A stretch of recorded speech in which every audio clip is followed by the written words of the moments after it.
नमस्कार, आदाब, सत श्री अकाल, जय भीम, जोहार। मेरा नाम है कन्हैया कुमार।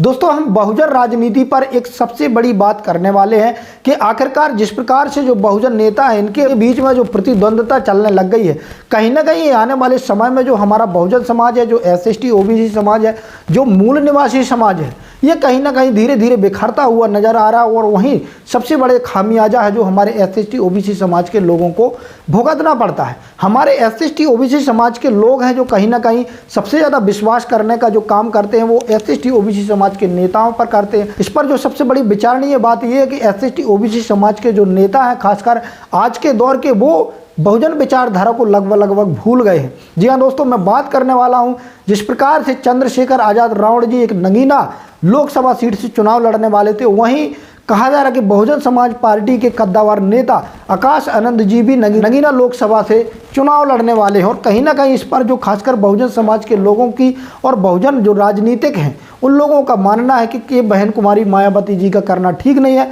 क्योंकि काफ़ी समय पहले से तैयारी है जो वो चंद्रशेखर आज़ाद रावण जी कर रहे थे।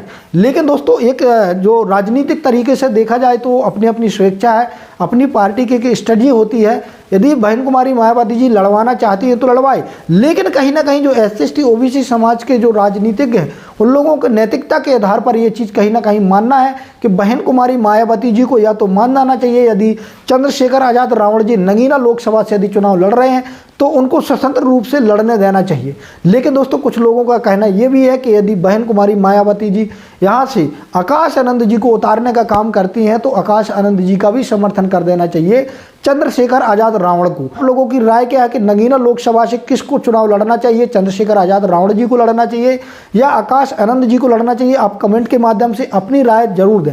लेकिन दोस्तों, जिस प्रकार से पूरे देश में खासकर बहुजन राजनीति को देखा जा रहा है, कहीं ना कहीं एक सबसे बड़े विफलता का कारण बनता जा रहा है। जिस प्रकार से इनके आपसी प्रतिद्वंद्विता चल रही है, चाहे वो अभी देखा होगा आपने कि जिस प्रकार से गठबंधन को लेकर के तमाम प्रकार की खबरें चल रही थी कि बहन कुमारी मायावती जी एक बहुत बड़ा गठबंधन में सम्मिलित होकर के खासकर इंडिया गठबंधन को एक बहुत बड़ी मजबूती दे सकती है।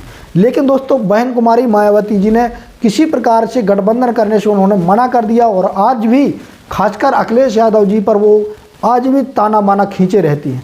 तो कहीं ना कहीं ये बहुजन समाज पार्टियों का जो नेचर है, कहीं ना कहीं ये गलत है। इनको मिलजुल करके चुनाव लड़ाना चाहिए। यदि सामाजिक न्याय की वास्तविक रूप से जो SST OBC समाज के लोग हैं उनकी यदि लड़ाई नैतिकता के आधार पर लड़ना चाहते हैं तो इनको एक मिल करके और खासकर चुनाव लड़ना चाहिए। और खासकर जो सत्ताधारी पार्टी है, जो तानाशाही सरकार है, उसको हराने का काम करना चाहिए। खासकर जो बहुजन मीडिया की लगातार ये कोशिश रहती है कि SST OBC समाज के लोगों की सामाजिक न्याय की लड़ाई मुखरता से वो उठाते रहें और लड़ते रहें।